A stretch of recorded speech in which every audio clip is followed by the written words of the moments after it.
Hello students, welcome back on Mohari Devi Tapadia Girls College YouTube channel. In this class, I am going to discuss a topic and the topic is sentence structure and analysis. It is a grammar topic and this is the second class on this particular topic, sentence structure and analysis.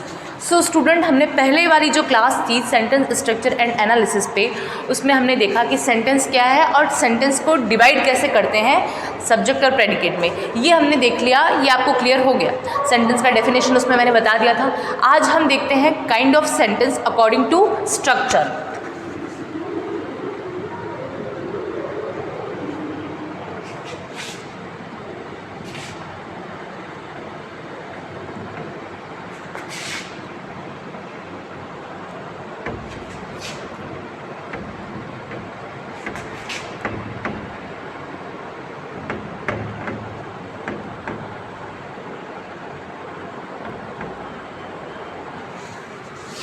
Kind of sentences according to structure, ये हम आज देखते हैं। तो आप सबको पता है आई थिंक कि अकॉर्डिंग टू स्ट्रक्चर जो सेंटेंस है वो कितने टाइप के होते हैं?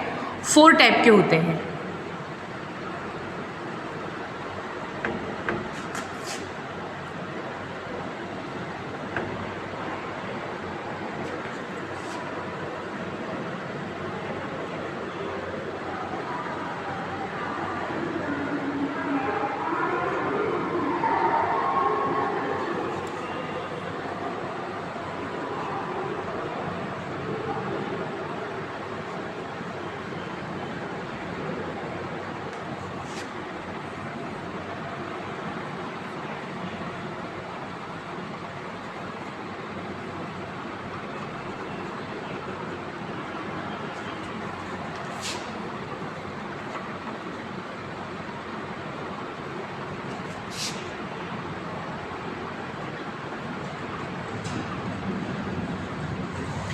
ये हमारे 4 टाइप्स हो गए अकॉर्डिंग टू स्ट्रक्चर सेंटेंस के।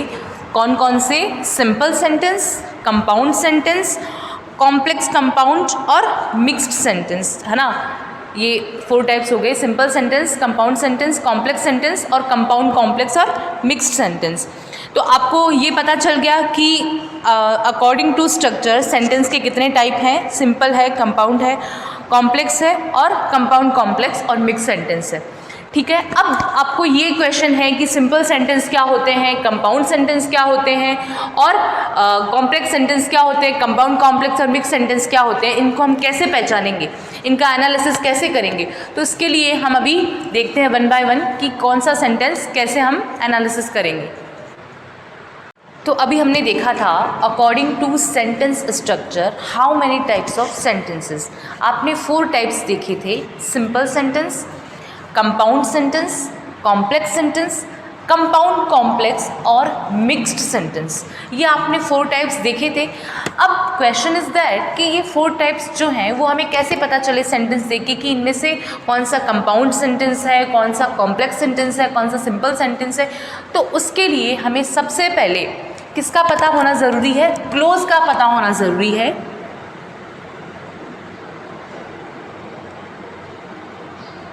क्लोज क्या होते हैं इनका पता होना हमें ज़रूरी है। अगर हमें वो 4 टाइप्स के सेंटेंसेस को समझना है तो हमें क्लोज को समझना ज़रूरी है।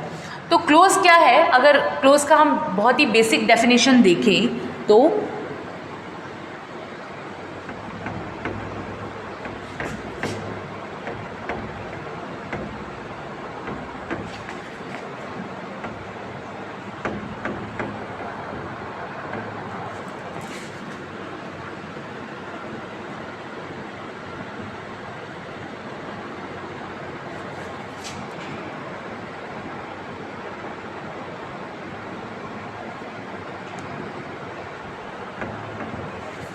ये हमारा क्लोज है। Part of sentence contains a subject and a finite verb. ये एक सेंटेंस का पार्ट है, इसमें एक सब्जेक्ट और एक फिनिट वर्ब होता है। फिनिट वर्ब क्या है? जो भी ऐसी वर्ब्स हैं जो सब्जेक्ट के नंबर मीन सिंगुलर और प्लूरल और पर्सन जैसे फर्स्ट पर्सन, सेकंड पर्सन और थर्ड पर्सन के अकॉर्डिंग चेंज होती है जो वर्ब, उसे हम फिनिट वर्ब बोलते हैं। फिनिट वर्ब क्या होती है? जो वर्ब्स सब्जेक्ट के नंबर मीन्स सिंगुलर और प्लूरल या पर्सन्स जैसे first person, second person, third person के अकॉर्डिंग चेंज होती है वो फिनिट वर्ब्स होती है। तो क्लोज क्या है? Is a part of sentence and contains a subject and a finite verb. तो ये क्लोज है, क्लोज का डेफिनेशन ये है। अब हम देखते हैं कि काइंड्स ऑफ क्लोज।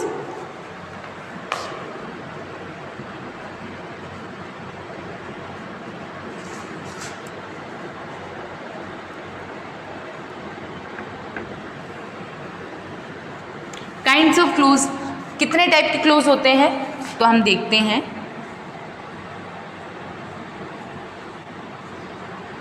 तीन टाइप के हमारे क्लोजेस होते हैं।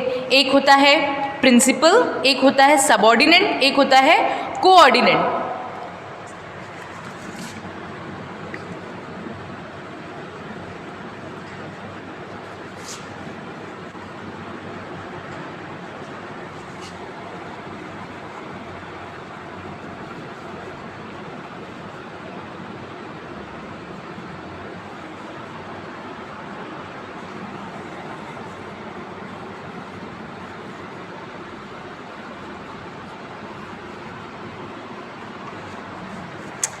तो ये हमारे क्या हो गए? थ्री टाइप्स हो गए क्लोज के, प्रिंसिपल क्लोज, सबऑर्डिनेट क्लोज और कोऑर्डिनेट क्लोज। तो ये आपको पता चल गई क्लोज क्या है और क्लोज के टाइप्स कितने होते हैं। तो प्रिंसिपल क्लोज क्या है? अब क्वेश्चन आता है आपके माइंड में कि ठीक है क्लोज ये है, टाइप्स ऑफ क्लोज ये है, प्रिंसिपल हो गया, सबऑर्डिनेट हो गया, कोऑर्डिनेट हो गया, ठीक है। तो ये आपको पता चल गया कि ये क्लोज है और ये टाइप्स है क्लोज की। अब इनके नाम से ही ये हमारे आपको प्रिंसिपल क्लोज को हम मेन और इंडिपेंडेंट क्लोज भी बोल सकते हैं, सबऑर्डिनेट क्लोज को हम डिपेंडेंट क्लोज भी बोल सकते हैं। तो ये पता चल गया आपको कि क्लोज क्या है, क्लोज के काइंड्स कितने हैं। क्लोज जो है part of sentence contains a subject and a finite verb. Finite verb क्या होती है? जो वर्ब अकॉर्डिंग टू पर्सन, जैसे फर्स्ट पर्सन है, सेकंड पर्सन है, थर्ड पर्सन, उसके अकॉर्डिंग चेंज होती है, या फिर सब्जेक्ट प्लूरल है या सिंगुलर है उसके अकॉर्डिंग चेंज होती है, वो फिनिट वर्ब होती है। काइंड्स ऑफ क्लोजेस में प्रिंसिपल क्लोज होता है जिसे मेन क्लोज या इंडिपेंडेंट क्लोज भी बोलते हैं, सबऑर्डिनेट क्लोज को डिपेंडेंट क्लोज भी बोलते हैं, और एक होती है कोऑर्डिनेट क्लोज। अब हम इन तीनों को देखेंगे कि ये कैसे कैसे जो है इनको हम आइडेंटिफाई करेंगे, प्रिंसिपल क्लोज को, सबऑर्डिनेट क्लोज को और कोऑर्डिनेट क्लोज को।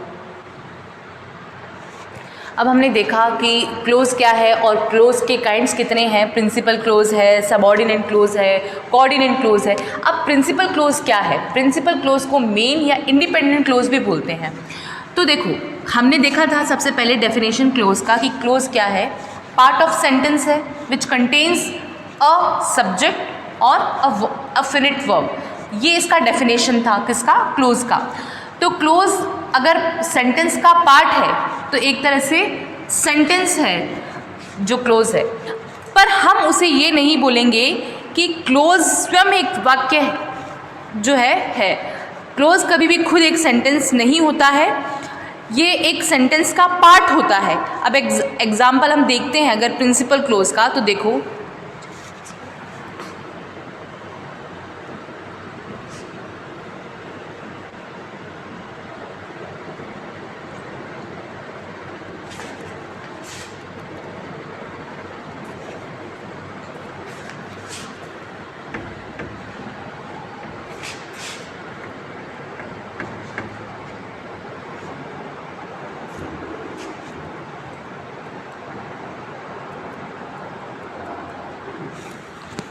ये आपका एक सेंटेंस है, this is the watch which I bought yesterday.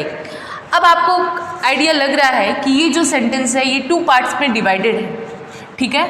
This is the watch, ये भी एक कंप्लीट सेंटेंस है, इसका कंप्लीट कोई सेंस या मीनिंग निकल रहा है।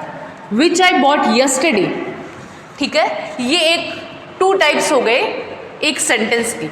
अब हमने देखा, हम पढ़ रहे हैं प्रिंसिपल क्लोज, तो this is the watch which I bought yesterday. इसमें क्या हुआ कि ये जो अंडरलाइन जो हमने दोनों पे किया है अभी, और सपोज मैं अगर एक पे अंडरलाइन करूँ दिस इज़ द वॉच, तो ये अपने आप में क्या है? एक कंप्लीट सेंटेंस है। तो ये हमारा क्या है? मेन या प्रिंसिपल क्लोज है, जो किसी पे डिपेंड नहीं है, इंडिपेंडेंट है ये। अगर दिस इज़ द वॉच भी बोलते हैं तो एक कंप्लीट सेंटेंस का मीनिंग निकल रहा है, तो इसका कोई मीनिंग निकल रहा है, इट मीन्स ये किसी पे डिपेंड नहीं है, ये इंडिपेंडेंट है। वो तो ठीक है, हमने क्लोज इस सेंटेंस को और आगे बढ़ने के लिए विच आई बॉट यस्टरडे ऐड कर दिया, बट अगर ये नहीं भी ऐड करेंगे तो भी हमारे सेंटेंस का कोई मीनिंग निकल रहा है। और जस्ट ये बोला जाए विच आई बॉट यस्टरडे, इसका कोई मीनिंग नहीं निकल रहा, क्या खरीदा तुमने, विच आई बॉट यस्टरडे, इसका कोई मीनिंग नहीं निकल रहा। इसका मतलब ये कौन सा है हमारा क्लोज, डिपेंडेंट क्लोज है, ठीक है, जिसको हम सबऑर्डिनेट क्लोज भी बोल सकते हैं। तो आपको पता चल गया कि प्रिंसिपल क्लोज क्या है, क्लोज क्या होता है आपको पता चल गया, part of sentence which contains a subject and a finite verb, ठीक है। How many types of clauses, कितने टाइप के क्लोजेस होते हैं, प्रिंसिपल क्लोज होता है, सबऑर्डिनेट क्लोज होता है और कोऑर्डिनेट क्लोज होता है। प्रिंसिपल क्लोज जो है उसको हम मेन या इंडिपेंडेंट क्लोज भी बोलते हैं। एग्जाम्पल हमने देख लिया, this is the watch which I bought yesterday, इसमें जो अंडरलाइन हमने दोनों पे की है, पर मैंने अलग से इसको लिख दिया है, जो हमारा क्या है, प्रिंसिपल क्लोज है, जिसका अपने आप में कोई मीनिंग निकल रहा है, वो किसी पे डिपेंड नहीं है। दिस इज़ द वॉच भी एक कंप्लीट सेंटेंस है, इट मीन्स ये प्रिंसिपल क्लोज है।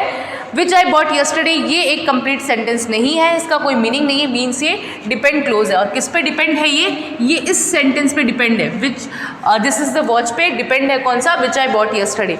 तो आपको आइडिया लग गया कि प्रिंसिपल क्लोज जो है वो इंडिपेंडेंट क्लोज कैसे है। पहले हमने देखा था प्रिंसिपल क्लोज, अब हम देख रहे हैं सबऑर्डिनेट क्लोज। आपको नाम से ही पता चल रहा है कि सबऑर्डिनेट क्लोज को डिपेंडेंट क्लोज भी बोलते हैं, प्रिंसिपल क्लोज जो था वह जो हमारा, उसको हम मेन क्लोज या इंडिपेंडेंट क्लोज भी बोल रहे थे। अब अगर एग्जाम्पल देखिए इसका, तो हम देखते हैं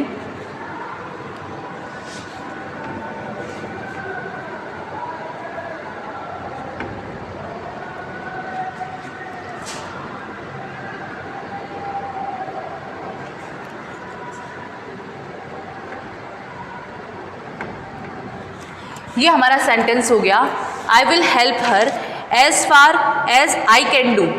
आपको पता चल गया कि ये जो सेंटेंस है, अगर हम इसको अंडरलाइन कर दें तो ये हमारा क्या बन जाएगा, आई विल हेल्प हर। ये भी एक प्रॉपर मीनिंग इसका निकल रहा है कि मैं उसकी हेल्प करूँगा, ठीक है, उसकी हेल्प करूँगी। तो ये हमारा हो गया प्रिंसिपल क्लोज हो गया, ठीक है। ये किसी पे डिपेंड नहीं है, ये इंडिपेंडेंट है, इसको अगर अलग से भी हम बोलेंगे तो इसका मीनिंग निकलेगा। But as far as I can do, अगर मैं बोलूँ sudden as far as I can do, तो आपको लगेगा क्या करेगा ये, तो ये हमारा क्या हो गया,